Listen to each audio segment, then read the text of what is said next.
another East Coast snow event, then some pipe breaking kind of weather between now and this time next week. So at least a solid week of more of these frigid temperatures, and they just don't back off for day after day. So take care of whatever you got to take care of. It's just going to be that kind of weather and that kind of week as we get started here in hour number two.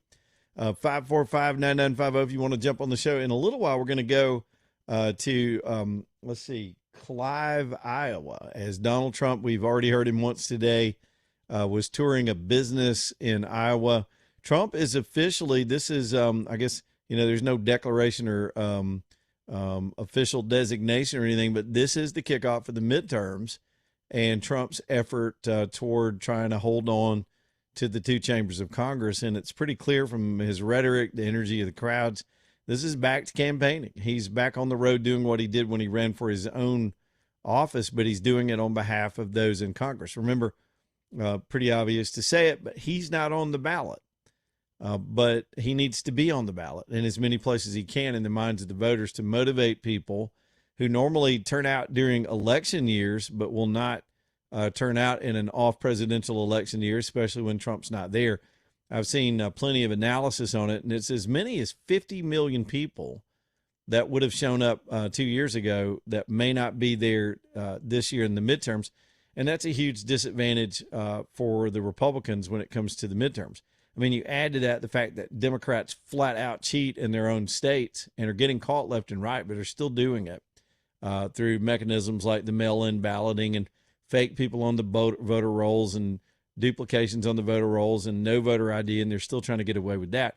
Meantime, as this life or death sort of election for control of Congress this year plays out, the pressures that be in Washington have yet to get Senate Majority Leader John Thune to schedule a vote on the SAVE Act. The SAVE Act could absolutely neuter a lot of this stuff. Now, the Democrats know, especially with these deportations, this is part of why we've got so much noise in Minnesota right now. They've got a lot of chips on the table in this one city, and it's backfiring on them. The optics are terrible, despite the fact that it's been the feds that have pulled the trigger in these instances. But the optics are turning on them. The polls are reflecting that. Their party still remains without a central message or a central character to promote them this time. And Trump has the advantage in that arena right now in the polling, the funding, and the messaging. And he's got to hang on to it. So he did the right thing in de-escalating, at least as far as we know. This thing could explode again in Minnesota by taking that manufactured outrage, that provocative, coordinated campaign off the headlines and get back focused to things like he's going to talk about tonight with the prosperity message and the things that go with that. So I see some preliminary speakers starting to step onto the stage. We don't know what time Trump's going to pop out there, but AJ, I'll try to keep the breaks on time, and we'll try to get ahead of things so when Trump does come out, we can carry as much of that as we can uninterrupted. Again, I think it's a smart play. I'm still not 100% convinced on having a convention. It's expensive. And let me let me fix my headphones. I'll give you a nerdy sort of read on that. So you've got this idea that Republicans are going to host a convention similar to the way they would do it if they were in the middle of a normal campaign cycle during a presidential election year. And those things are exorbitantly expensive. Now, granted, they get some free airtime because traditionally all the major networks will cover those conventions. And of course, nowadays, the biggest competition to those networks are hold on, I just got squirreled, AJ. We got a story coming across. I think somebody else has been shot by the Border Patrol somewhere. I'll pull that up here in just a minute. See, I got one eye on the news and I'm talking trash out of the other side of my mouth. Here we go. So, they're expensive and they take a lot of energy and effort. And I don't know what you get back from that, what the per dollar value would be, because even in the traditional conventions, there's a 2 or 3 day bounce in the polls after each convention for each candidate. And then that wears off the minute the news cycle turns 2 or 3 times, you're kind of past it. That always happens. Trump had a great convention this last time and got a nice bounce out of it. But then same thing with Harris. She got a little honeymoon bounce when she first started. But anyway, if they want to do it, they can do it. I think that money would be better spent depending on where these resources are coming from, of doing ground stuff in targeted areas, since what we're talking about is not a big national election, but very, very targeted areas where certain House seats in particular are very, very vulnerable. Now, the Republicans seem to have an edge. They got a 60-70% lock right now on maintaining a Senate majority. So really, a lot of this is about House seats. It's about control of the House of Representatives. But we'll see what they do. What I do appreciate, though, despite my concerns about wasting a lot of time on the fake convention or a midterm convention, for whatever that means. What I do like, though, is, oh, by the way, they can't do that until the summer anyway.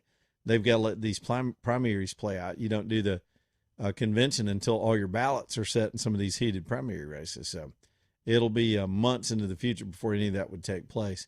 But I do like the energy that Trump just gave in that meeting. He's out on the trail. Again, the optics of this positive messaging versus what we're seeing out of Minnesota. The leaders there have blood on their hands and are solely responsible for the chaos.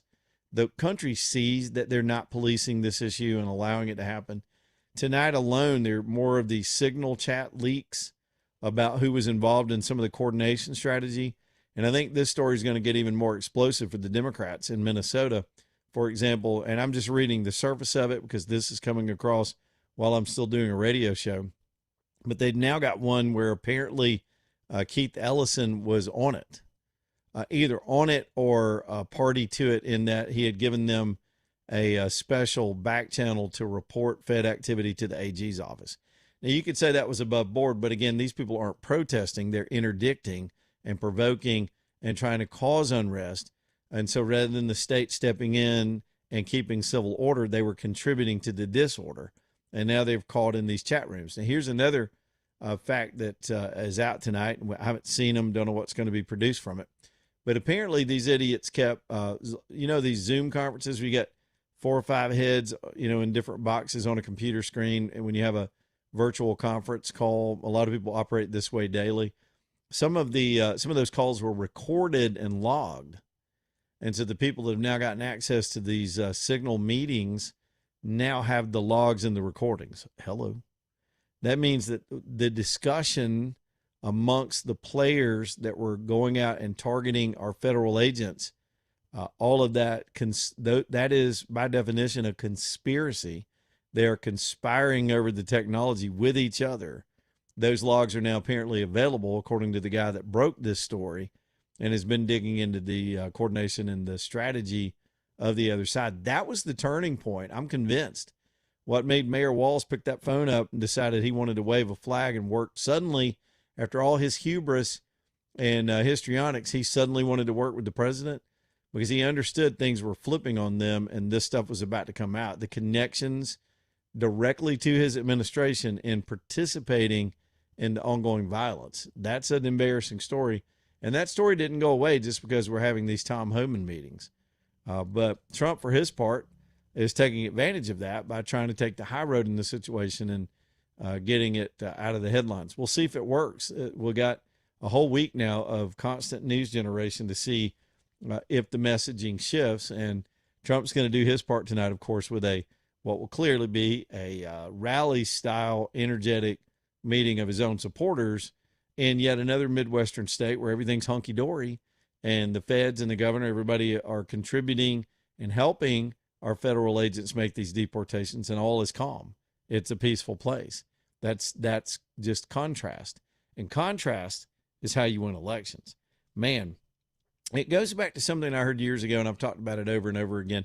And it actually came from old Serpent Head, James Carville. I attended an event where he would go around and do this tour with his wife.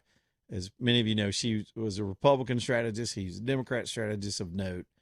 And these two had a little road show. And I happened to be there one night sitting in the audience. And I remember Carville saying, when you go back through history, the most positive message, the president that can paint a positive picture and a place to go, speak to our better angels and keep that optimism, tends to be the winner. And he went through, anecdotally, recent presidential elections. And he talked about Reagan, who was the shining city on a hill, the optimist. Even H. Bush, he had Reagan's coattails for what his limited 4 years, but he had the whole 1,000 points of light idea. Even Clinton came along with this. They tried to brand him as the man from hope. Barack Obama came along with hope and change. They all have to have some kind of message. And clearly, MAGA, it's as much as it's vilified, the acronym is Make America Great Again.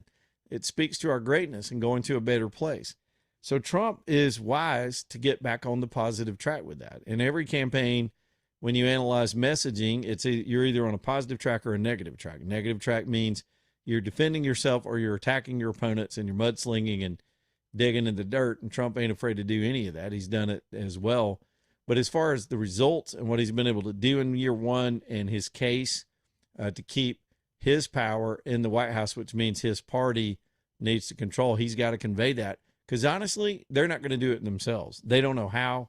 They can't collectively do it. None of them. There's not a single person in the entire Republican United States Congress that could fill a room the size of the room Trump fills. Now, part of that's because he's president. Part of it's because he's Trump. None of them. There's not a single senator that can put thousands in a room. I dare say they can't put 2,000 in a room.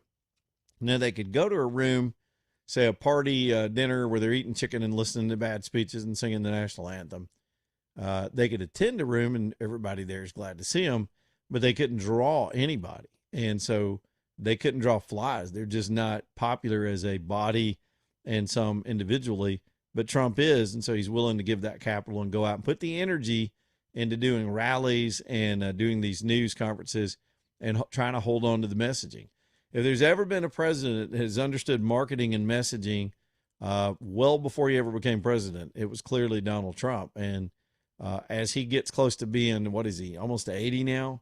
Here we go with another campaign, another series of rallies and stops and crowds and speeches. This is the election year, and it starts in a lot of ways. It officially starts tonight in Iowa. So if we can carry any of it, of course, we'll try to do that for you too. Y'all, Work Trucks is downtown Birmingham. They've got commercial-based vehicles to help you get up and down the road and get your stuff done. If you've got a business or maybe even a nonprofit or a church and you need a van to haul some people or a box truck to get your supplies around, whatever you need from these kind of vehicles, they've got them for you at Work Trucks. I was even thinking about this the other night. I went to my first show choir. Never seen one of those. And the elaborate props and all the stuff those kids had to move around to put that on, it was impressive. And so, yeah, they have to have vans and trucks and ways to move sets. From time to time, you just need one of these vehicles that's based on that. Whatever your use, they're down at Work Trucks. They've already vetted them. They found the low miles ones, the box trucks, the flatbeds, the certain utility trucks that are designed for certain service with different configurations, or plain old shop trucks just to haul things around and pick up supplies and do all your running in your business. They're ready for you. And don't forget the vans, man, those high top Sprinter vans, both cargo and passenger vans downtown at Work Trucks. Bubba and his team just have a fully integrated operation. They'll take care of you. It's really turnkey. Say you've got an older truck in your fleet, you can turn that in. They'll take it on trade. If you're starting out, you never owned a truck, they've got everything right there for you. Lots of options, great prices. And again, there's that 125-point checklist where everything's checked out or that truck does not make the lot. It's Work Trucks. Put an X in there when you spell it, TRUX. WorkTrucksLLC.com, downtown Birmingham, 3rd Avenue South, WorkTrucksLLC.com.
Sometimes when you play that song, AJ, I think about the many ways you could not put a song like that out anymore.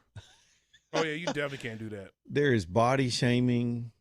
He goes after nerds. It's sexually aggressive. I mean, if you try to break that song down, society's completely changed. And what a good toe tapper. Man, that thing, when that thing was out, it was out, man. It was on the radio every 5 minutes. Everybody in the country was busting a move. I mean, it was definitely a good party song. Yeah, it definitely was. That kind of music back then was just like, hey, dance, have a good time. Ain't nobody getting hurt. Mm-hmm. And boy, it all changed right after that. That could have been the last one. All right, little bumper music chat as we roll along tonight. 423, Leland Live, talking to 5. Let's talk about Valentine's Day. We're just days away. What are we? About 18 days out.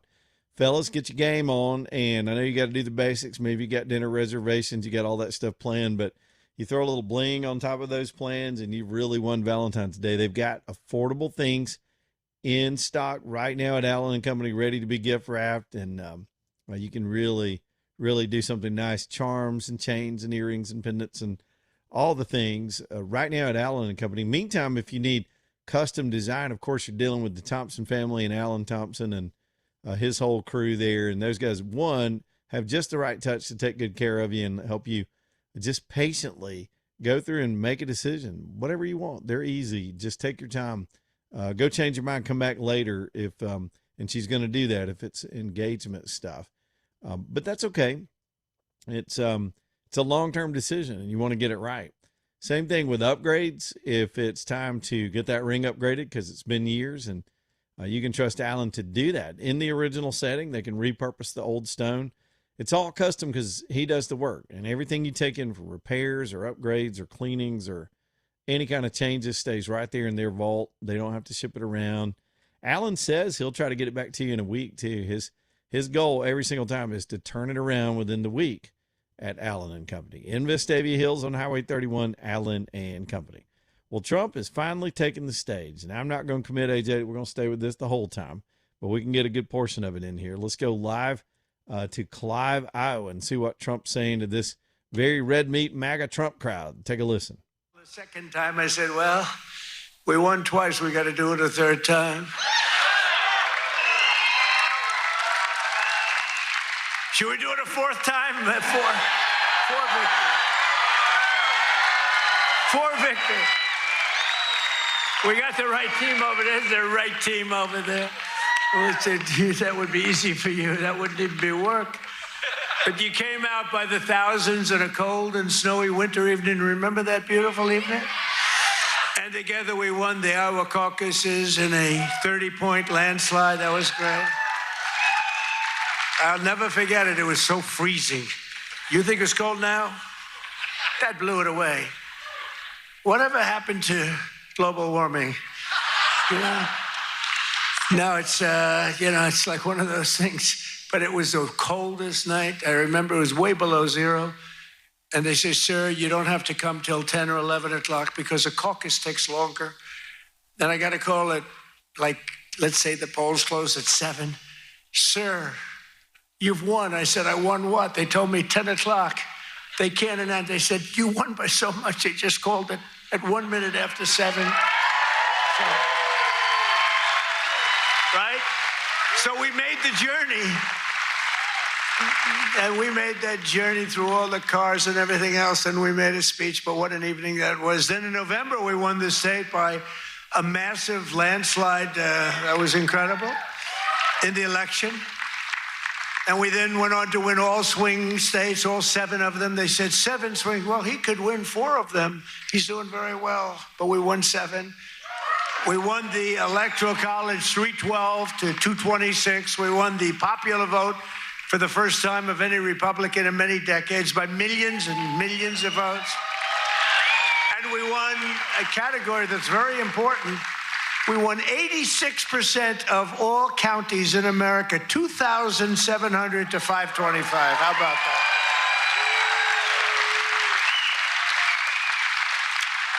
Other than that, we didn't do too well. So now we're back where it all started to celebrate the greatest first year of any administration in American history. They say that. Even the radical left is saying, we did a lot of things. 12 months ago, Joe Biden handed us a mess.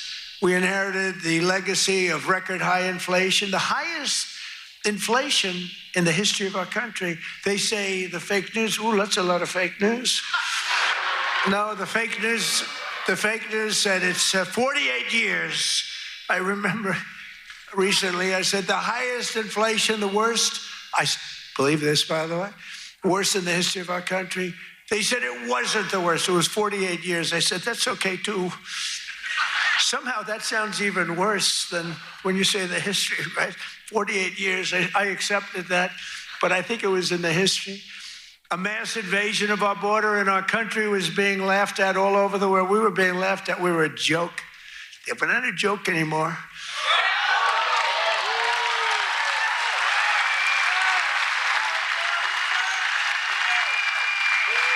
We're not a joke. We're not being laughed at anymore.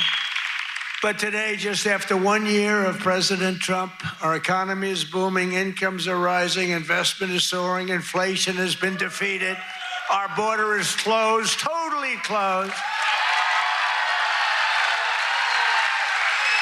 And America is respected all over the world like they've never been respected. 1 year, I thought it would take us 2 years. I guess I'm following in the great path of John Deere. We got the chairman of John Deere here, chairman and CEO. That's pretty good. I even signed a John Deere hat for him. He said, I'm going to put this in the museum. I said, that's good. No, it's a great company, And you just said you're opening up 2 massive plants because of tariffs. You're opening up one in North Carolina, one someplace else. And you're expanding all over the place. You're doing a great job. I bought a lot of John Deere stuff. I bought a lot of John Deere. It's a great company. It's an honor to have you. Thank you very much. This has been the most dramatic 1 year turnaround of any country in history in terms of the speed. I really thought it would take us 2 or 3 years to do what we're doing. You know, we're the number 1 country anywhere in history in the world, anywhere in history for investment coming into the country. And it's amazing. And it's because of tariffs. And it's also because of the fact that we had such a tremendous November 5th. That November 5th brought spirit back to our country, came back. You know, one thing I think which is so important is, if you remember a year and a half ago, we couldn't get people to enlist in the military, any of them, Army, Navy, Air Force, Marines, any of them, the Coast Guard, Space Force. I love Space Force, right? We couldn't get them, and even police departments, they couldn't get anybody with a uniform that represented the country. You couldn't get them.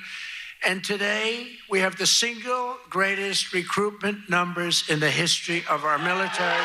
The police forces are loaded. Law enforcement is loaded up.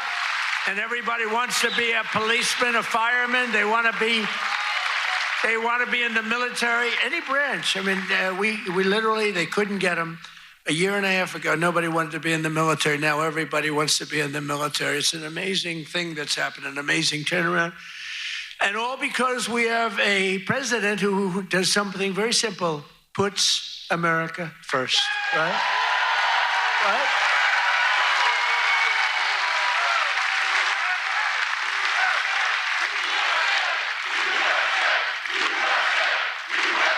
Thank you. So under my leadership, economic growth is exploding to numbers unheard of. They've never had them before in recent times, and we're just getting started. You know, the great, big, beautiful bill, which is no tax on tips, no tax on overtime, no tax on Social Security for our seniors. Do we have any seniors in here? Do we have any seniors in here?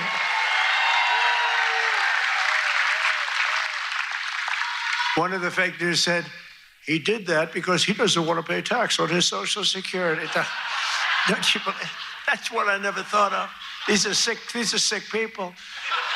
But despite the fact that we've just really started, it's just kicking in because we inherited such a horrible situation with all of the high prices and the inflation and everything else. And by the way, the open borders, we had millions and everything you see today wouldn't happen. They opened the borders, but we had a 5.4%. And since the election, the stock market is at 52 all-time highs, adding $9 trillion in value to your savings, retirement accounts, and 401ks. So 401k people, I mean, of which you got a lot of people. Does anybody have a 401k in the audience? A lot of people. So you're setting records, right? The highest it's ever been. They say this, the good stock market, they say, well, this stock market, they can't get, they just try so hard. This stock market doesn't affect the middle class. I say it does. What about a 401k? What about all the other things? What about the fact that they're making more salary than they've ever made? But the stock market's the highest. How is John Deere stock doing? Great? All-time high? It's all-time. Everyone, I don't have to even ask the question. I mean, I made a lot of people rich. Me, I just keep working. I made a lot of people rich. I made a lot of people rich that I don't even like. I got a lot of people that I don't like at all, and I've doubled their net worth. But after 4 years in which Biden got less than $1 trillion in new investment, think of it. He took in substantially less in 4 years than $1 trillion. We secured commitments for a record-breaking plus $18 trillion. So in 1 year, we did over $18 trillion, and he did less than $1 trillion. Just over 1 year ago, under Sleepy Joe Biden and the radical left lunatics, we were a dead country. We were a dead country. I'll tell you, 1 year ago, a little more than 1 year ago, we were a dead country. The king of Saudi Arabia told me that. You've heard me say it. He said it better than anybody else. He said, I can't believe it. A few months ago, he said, a year ago, you were a dead country. Now you're the hottest country anywhere in the world. He said, I can't believe it.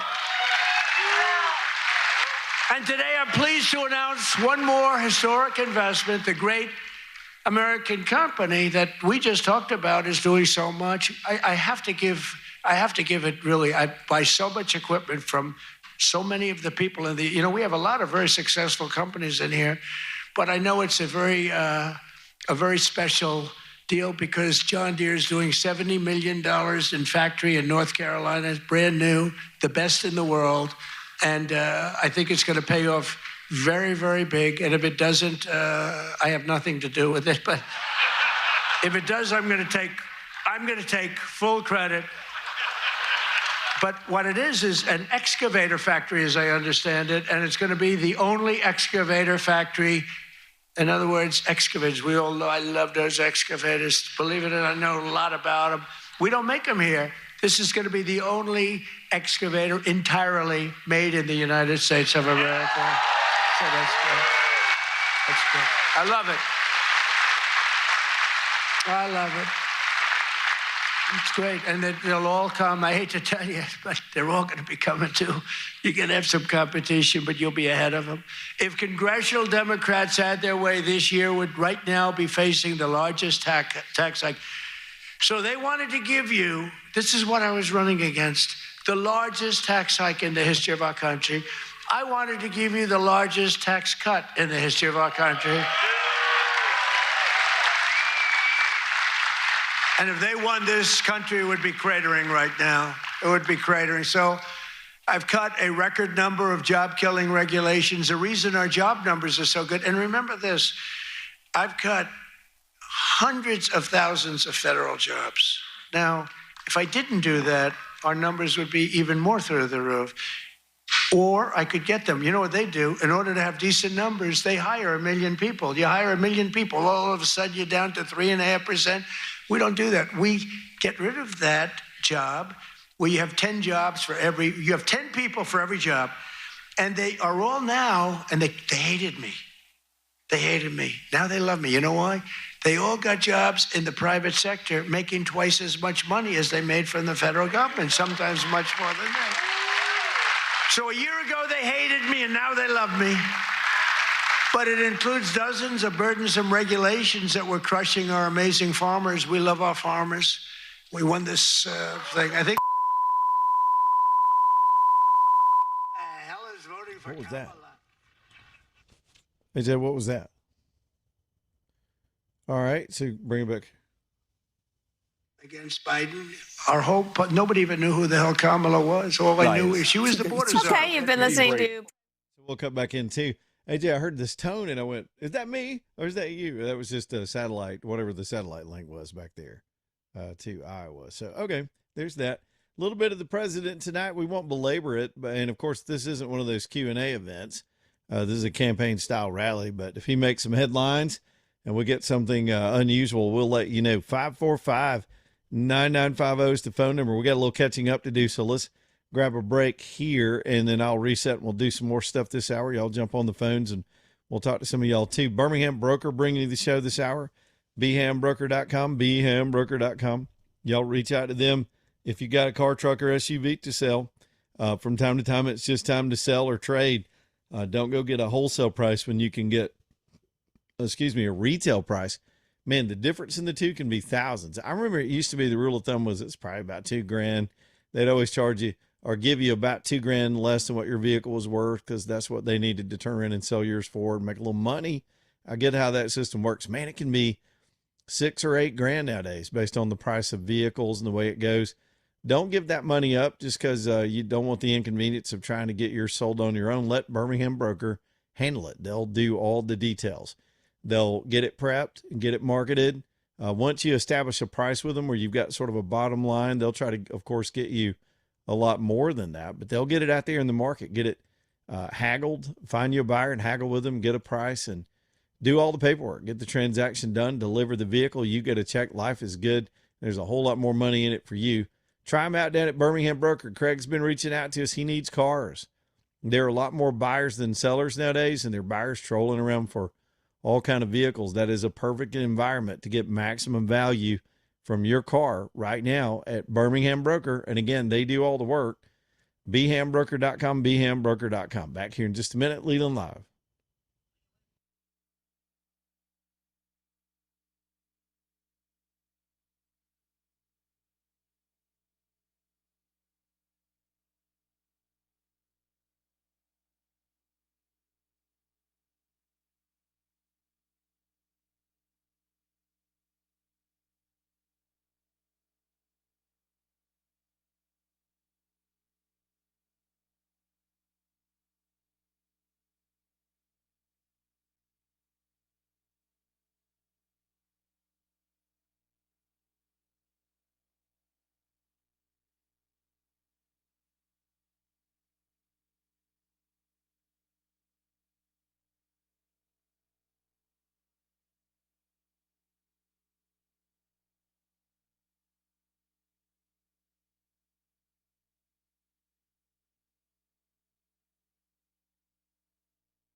All right, it's 4:45, Leland Live, Talk 99.5. Y'all hang in there as we keep going toward 5 o'clock here on this chilly Tuesday night. Blakely's Bouquets. I was just talking about Valentine's Day just a little while ago. Blakely's is ready to hook you up if you are trying to get those last-minute flowers. It is getting a little bit last minute. The florists get busy. It's their busiest time of the year, and so you better get those orders in and get them delivered, and hopefully we won't have another ice storm and they'll get there. Blakely's has a great delivery service that can get things out the door. Usually if you get your order in the night before or that morning on normal times, they can get those flowers delivered midday, but sometimes it takes a little longer depending on the holidays and the peaks, and Valentine's Day is one of them. So get your order in. They've got an easy system to do it online. I mean, if you've got your message ready and you got all the address information and where you want it to go and have your card ready and whip that thing out, boom, those flowers are done. They're delivered. You don't have to sweat it. It is Blakely's Bouquets, Blakelees, BlakeleysBouquets.com. They're over in Homewood. Now, if you're a flower person and you like to get hands-on and get in the middle of that and work with them, they'll welcome you there too. It's Blakely's Bouquets. Again, downtown Homewood and Edgewood, BlakeleysBouquets.com. All right, so much to throw around this hour. Let me throw some lighter stuff. I noticed this Melania movie is coming out. I think it maybe came out last night or it's out this weekend. And It comes out Friday. oh, this Friday. Okay, you're starting to see the hype. She's doing the interviews and doing the rounds. It looks like it's well done. I mean, I'm presuming it looks, like I said, it's not just a political piece. It looks like she gave access during a critical time, probably even before they knew they were going to win the election. Do you find any of that stuff fascinating, AJ? Would y'all even go see it? I mean, it's always interesting when you have to remind myself to turn on my camera. Oh, yeah.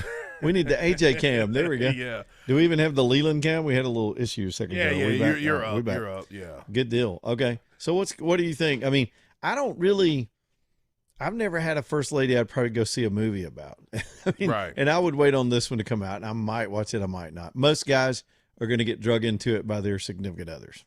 I know it's done by Amazon, so I was surprised that it was going to be distributed out into the theaters. I thought, it being done by Amazon, it'll just go straight to streaming. Straight to Prime, yeah. Yeah, which I think that's what is probably going to end up happening. Oh, sure. Yeah. I don't know. It's just it's interesting because do I really, me personally, do I really want to go to a theater to watch it? Because I guess it's almost like a behind the scenes of what the first lady does. I'm exactly. assuming. Yeah, it is. I think they just I think it's set in the days prior to the election and the inauguration, and and again, they had to put a lot of significant amount of planning on that. And what I wonder is, would the movie have come out if he had lost? They go and collect all this video, they follow her around, schedule everything. He wins, and suddenly there's marquee value. But if he loses, is it still interesting? Maybe. It's history. Now, I love documentaries. I love political history itself. I love behind-the-scenes kind of things where you're in a moment when they happen. And I think that could be really, really fascinating. As a first lady, she's fascinating anyway with her unique background and her skill set and her very all the languages she speaks and her perspective on our country from being not originally from the United States. But of all the first ladies, maybe Jackie Kennedy had that vibe. Michelle Obama had her own. Now she's turning bitter and her podcast is flopping around because she just keeps picking on Barack. She almost makes me feel sympathetic for him. But she had a huge following of her own because of her unique role in American history.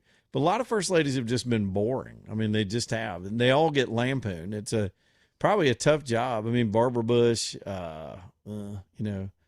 Nancy Reagan. What we remember about her is the Just Say No campaign. But I was sitting there watching. I saw a preview for it during the break, and I thought, are they going to go really see this? Now, I think there's some rules for the awards, and the awards for this year, I think all the Oscar and Golden Globe nominees are already all out there, as if anybody really, people don't even watch those things anymore, but in large part. But I think it has to have a theater release in order to qualify for some of these things.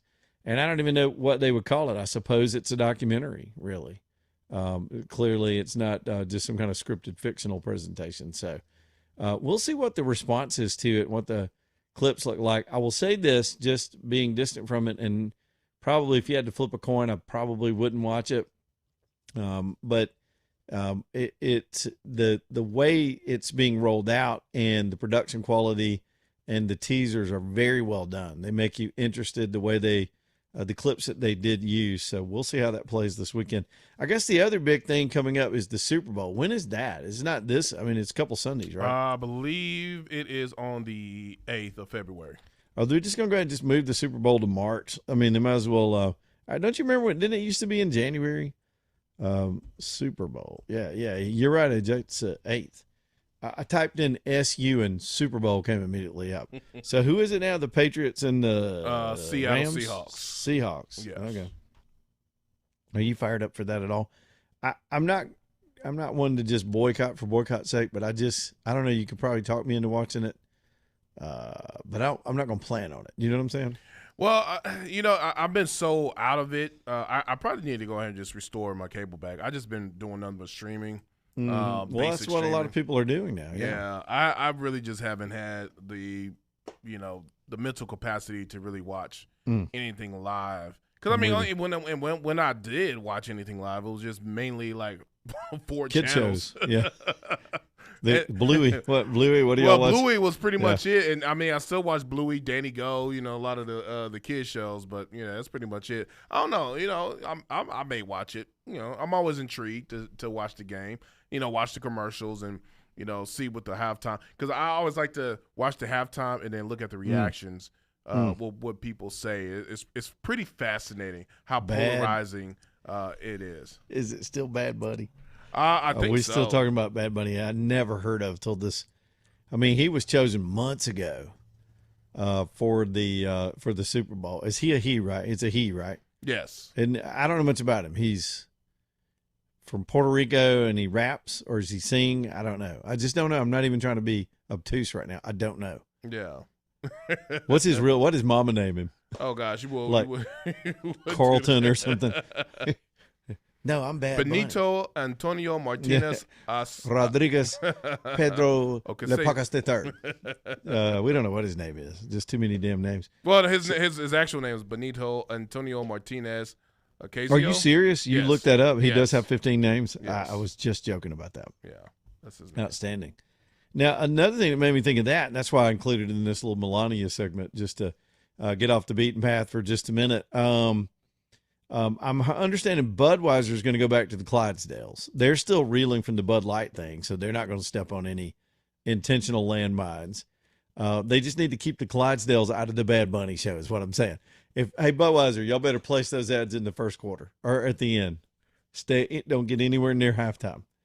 But it will be, like Ed just said, it'll be interesting to see what people do with it and how the reaction is.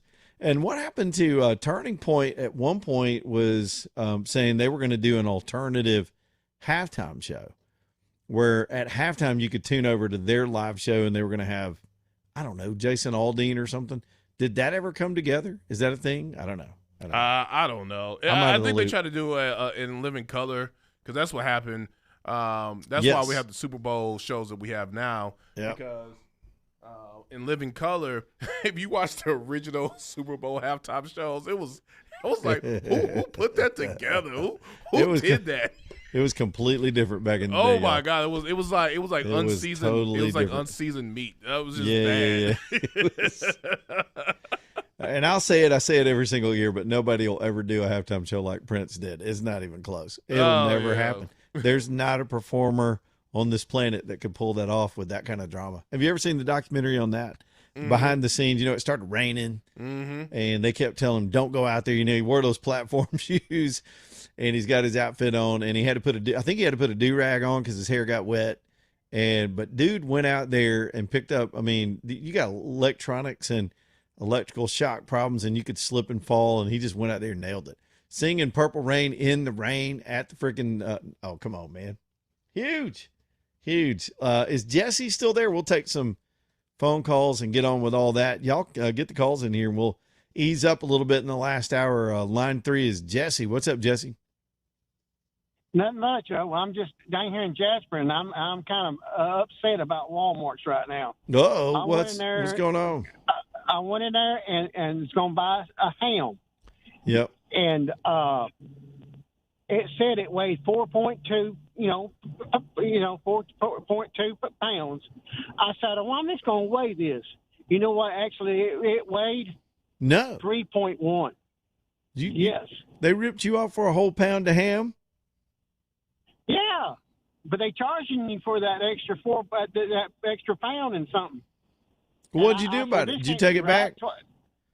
I didn't pay for it yet. I just waited. But I went and got another ham, and it was off too. And I got a pack of hamburger meat, and it's off. So hold on. You ate. You're saying you took a pre-stamped, they weigh it in the back and wrap it and put the tag on it. Yeah. And you went and used one of their scales to weigh it? Yeah.